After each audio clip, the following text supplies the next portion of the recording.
ఇంగ్లాండ్పై T20 series గెలుచుకున్న మన team India ఇప్పుడు వన్డే సిరీస్ ఆడేందుకు సిద్ధమైంది. అండ్ ఈ సిరీస్ అయితే ఫిబ్రవరి 6వ తేదీ నుండి స్టార్ట్ కాబోతుంది. సో మనమైతే ఈ వీడియోలో సిరీస్లో ఉండబోయే టాప్ 5 ఇంట్రెస్టింగ్ ప్లేయర్ బ్యాటిల్స్ గురించి తెలుసుకుందాం. Number 5 Shreyas Iyer versus Mark Wood. ఇదైతే సిరీస్లో ఉండబోయే ఒక ఎగ్జైటింగ్ బ్యాటిల్ అని చెప్పుకోవచ్చు. మెయిన్లీ మనందరికీ తెలుసు అయ్యర్ స్పిన్ బౌలింగ్ని చాలా బాగా ఆడతాడు, కానీ పేస్ బౌలింగ్ విషయానికి వచ్చేసరికి కాస్త తడబడుతూ ఉంటాడు. ఎస్పెషల్లీ ఎక్కువ పేస్తో వేసి షార్ట్ బాల్స్ని ఆడేందుకు ఇబ్బంది పడడం మనం ప్రీవియస్గా చాలా సందర్భాల్లో చూసాం. సో దీంతో ఖచ్చితంగా ఇంగ్లాండ్ పేసర్స్ అయితే అయ్యర్కి అగెనెస్ట్గా షార్ట్ బాల్స్ని గట్టిగానే యూజ్ చేస్తారు. మెయిన్లీ మార్క్ వుడ్ అయితే అతను ప్రీవియస్గా స్ట్రగుల్ చేశాడు. వీళ్ళిద్దరు తలపటి ఒక్క ఇన్నింగ్స్లో 6 బంతులు వేస్తే 5 పరుగులు మాత్రం ఇచ్చాడు. అండ్ ఆల్సీ ఒక్క ఇన్నింగ్స్లోనే అతను శ్రేయస్ అయ్యర్ని అవుట్ కూడా చేశాడు. సో దీంతో ఖచ్చితంగా ఇంగ్లాండ్ టీం అయితే మరోసారి మార్క్ వుడ్ను శ్రేయస్ అయ్యర్కి అగెనెస్ట్గా ట్రై చేస్తారు. ఇన్ఫాక్ట్ జాఫ్రా ఆర్చర్ కూడా అయ్యర్ని ఇబ్బంది పెట్టగలడు, ఎందుకంటే తన నేచురల్ లెంత్ షార్ట్ బాల్ వేయడమే. సో ఈ సిరీస్లో అయితే మనం శ్రేయస్ అయ్యర్కి మరి ఇంగ్లాండ్ పేస్ బౌలర్స్కి మధ్య ఒక మంచి బ్యాటిల్ చూడొచ్చు. Number 4 Jos Buttler versus Mohammed Shami. England captain Jos Buttler అయితే టీ20 సిరీస్ స్టార్టింగ్లో బాగానే రాణించాడు, బట్ టువర్డ్స్ దెన్ ఫామ్ కోల్పోయాడు. అయితే వన్డే సిరీస్లో చూసుకుంటే అతని కష్టాలు మరింత ఎక్కువ కాబోతున్నాయి, ఎందుకంటే ప్రజెంట్ అతనికి వన్డే ఫార్మాట్లో టీమిండియా బౌలర్స్ మీద అంత మంచి రికార్డు లేదు. ఎస్పెషల్లీ షమి బౌలింగ్ అయితే చాలా ఇబ్బంది పడ్డాడు. సో ఇప్పటివరకు మన టీమిండియా స్టార్ పేసర్ షమి అయితే బట్లర్కు 9 ఇన్నింగ్స్లో బౌలింగ్ చేశాడు.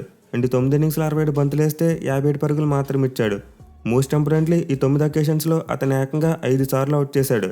సో బట్లర్కి అయితే వన్డే ఫార్మాట్లో షమీకి అగెనెస్ట్గా చాలా పూర్ రికార్డు ఉంది. యావరేజ్ కేవలం 11.4గా ఉంటే స్ట్రైక్ రేట్ కూడా 85.1గానే ఉంది. మెయిన్లీ షమీ రీసెంట్గానే టీ20 ఫార్మాట్లో కంబ్యాక్ చేసి మెరుగైన బౌలింగ్ చేశాడు.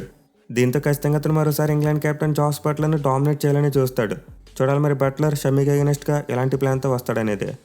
Number 3 Rohit Sharma versus Jofra Archer. ఇదైతే పవర్ ప్లేలో ఉండబోయే మోస్ట్ ఎగ్జైటింగ్ బ్యాటిల్ అని చెప్పుకోవచ్చు. మెయిన్లీ వన్డే ఫార్మాట్లో చూసుకుంటే రోహిత్ శర్మ బ్యాటింగ్ పవర్ ప్లేలో టాప్ నాచ్లో ఉంటుంది. వన్డే వరల్డ్ కప్ దగ్గర నుండి మొదలు పెడితే అతను ప్రతి మ్యాచ్లో కూడా అటాకింగ్ బ్యాటింగే చేస్తున్నాడు. ఈవెన్ చివరిగా శ్రీలంక ఆడిన వన్డే సిరీస్లో కూడా అతను పవర్ ప్లేలో అటాకింగ్ బ్యాటింగ్ చేశాడు. సో ఇంగ్లాండ్ టీం అయితే ఫస్ట్ 10 ఓవర్స్లో రోహిత్ శర్మకు అడ్డుకట్ట వేయగలగాలి, లేకపోతే చాలా రన్స్ పోతాయి. మెయిన్ హిట్మ్యాన్కు మార్క్ వుడ్ లాంటి బౌలర్ మీద ఎక్సలెంట్ రికార్డు ఉంది. అయితే జాఫ్రా ఆర్చర్కి అగెనెస్ట్గా చూసుకుంటే మాత్రం వీళ్ళిద్దరు ఇప్పటివరకు ఎక్కువ మ్యాచ్లో తలపడలేదు. ఇన్ఫాక్ట్ ప్రీవియస్గా వీళ్ళిద్దరి మధ్య ఒక్క వన్డే మ్యాచ్లో మాత్రమే ఫేస్ ఆఫ్ జరిగింది. అండ్ ఒక్క మ్యాచ్లో ఆర్చర్ హిట్మ్యాన్ని సైలెంట్గా ఉంచగలిగాడు. 24 బంతులు వేస్తే 13 పరుగులు మాత్రం ఇచ్చాడు. బట్ అఫ్కోర్స్ ఒక్క మ్యాచ్లో అయితే రోహిత్ శర్మను అవుట్ చేయలేకపోయాడు. అయితే ప్రజెంట్ వీళ్ళిద్దరు ఫామ్ చూసుకుంటే అంత మంచిగా లేదు. రోహిత్ శర్మ గత కొన్ని నెలలుగా మంచి బ్యాటింగ్ చేయలేకపోతున్నాడు. అండ్ జాఫ్రా ఆర్చర్ చూసుకుంటే టీ20 సిరీస్లో చాలా ఎక్కువ రన్స్ ఇచ్చాడు. సో కొంతవరకు ఫామ్తో ఇబ్బంది పడుతున్న ఇద్దరు ప్లేయర్స్ మధ్య జరగబోయే బ్యాటిల్లో ఎవరు గెలుస్తారనేది చాలా ఇంట్రెస్టింగ్ ఉండబోతుంది. Number 2 Joe Root versus Ravindra Jadeja. ఇదైతే ఒక match deciding kind of battle అని చెప్పుకోవచ్చు, ఎందుకంటే మనం టీ20 సిరీస్లో చూసాం ఇంగ్లాండ్ టీం స్పిన్ బౌలర్ను బాగా ఆడగలిగే ప్లేయర్ని మిస్ అయింది. బట్ ఈ వన్డే సిరీస్లో మాత్రం వాళ్ళైతే జో రూట్ను తీసుకొచ్చారు. సో ప్రజెంట్ ఉన్న ఇంగ్లాండ్ బ్యాటింగ్ లైనప్లో స్పిన్ బౌలింగ్ను బాగా ఆడగలిగే ప్లేయర్ జో రూట్. దీంతో ఖచ్చితంగా మన స్పిన్నర్స్ అతనితో జాగ్రత్తగా ఉండాలి. మెయిల్ ఇప్పటివరకు కుల్దీప్ యాదవ్ మరి అక్షర్ పటేల్ లాంటి స్పిన్ బౌలర్ జో రూట్కి ఒక్కసారి కూడా బౌలింగ్ చేయలేదు వన్డే ఫార్మాట్లో. కానీ జడేజా విషయంలో చూసుకుంటే మాత్రం అతనికి మరి జో రూట్కి మధ్య చాలాసార్లు బ్యాటిల్ జరిగింది. ఇన్ఫాక్ట్ వన్డే ఫార్మాట్లో ఇప్పటివరకు వీళ్ళిద్దరు మొత్తం 9 ఇన్నింగ్స్లో తలపడ్డారు. అంటే 9 ఇన్నింగ్స్లో జడేజా 126 బాల్స్ వేస్తే 111 పరుగులు ఇచ్చాడు. మోస్ట్ ఇంపార్టెంట్లీ రూట్ని 3 టైమ్స్ అవుట్ చేశాడు.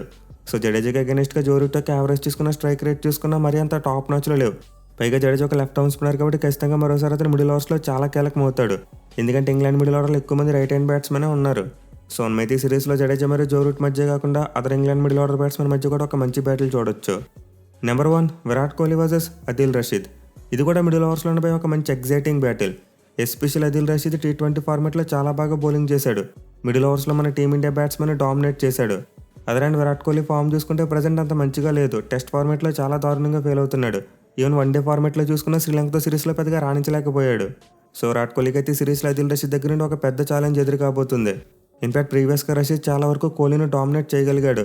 వీళ్ళిద్దరూ ప్రీవియస్కి 8 ఇన్నింగ్స్లో తలపడగా 116 బాల్స్ వచ్చిన రషీద్ 108 పరుగులు ఇచ్చాడు. మెయిన్లీ విరాట్ కోహ్లీని అతను 3 టైమ్స్ అవుట్ చేశాడు. సో కోహ్లీకి అయితే ఖచ్చితంగా అదిల్ రషీద్కి అగెనెస్ట్గా మంచి రికార్డు లేదు. చూడాలి మరి సిరీస్లో అతను ఎలా ఫేస్ చేస్తాడనేది. ఇక వీటితో పాటు మనం ఈ సిరీస్లో ఇంకా మరికొన్ని ఇంట్రెస్టింగ్ బ్యాటిల్స్ చూడొచ్చు. మెయిన్లీ పవర్ ప్లేలో ఫిల్ సాల్ట్ మరి హర్షదీప్ సింగ్, వీళ్ళిద్దరి మధ్య కూడా ఒక ఎగ్జైటింగ్ బ్యాటిల్ ఉండబోతుంది. ఎందుకంటే మనం ఆల్రెడీ టీ20 ఫార్మాట్లో చూసాం హర్షదీప్ సింగ్ సాల్ట్ను గట్టిగానే డామినేట్ చేశాడు. అలాగే మిడిల్ ఓవర్స్లో చూసుకున్న కుల్దీప్ యాదవ్కు లివింగ్స్టన్ మరియు జాస్ బట్లర్ వీళ్ళిద్దరి మీద అద్భుతమైన రికార్డు ఉంది. మెయిన్లీ బట్లర్ని అయితే 2 మ్యాచ్లో కూడా అవుట్ చేశాడు. అండ్ లివింగ్స్టన్ కూడా ఒక ఇన్నింగ్స్లో బౌలింగ్ చేస్తే ఒక ఇన్నింగ్స్లో అవుట్ చేశాడు. సో డెఫినెట్లీ సిరీస్లో అయితే మన టీమిండియా స్పిన్నర్స్కు మరి ఇంగ్లాండ్ మిడిల్ ఆర్డర్ బ్యాట్స్మెన్కి మధ్య ఒక అతిపెద్ద బ్యాటిల్ ఉండబోతుంది. అండ్ ఈ బ్యాటిల్ ఎవరైతే పై చేసి సాధిస్తారో మోస్ట్ లైక్లీ వాళ్ళే సిరీస్ కూడా గెలవచ్చు. మరి మీరు ఈ సిరీస్లో ఏ బ్యాటిల్ కోసం మోస్ట్ ఎగ్జైటింగ్గా వెయిట్ చేస్తున్నారో కింద కామెంట్ చేయండి. Thank you for watching. Have a nice day.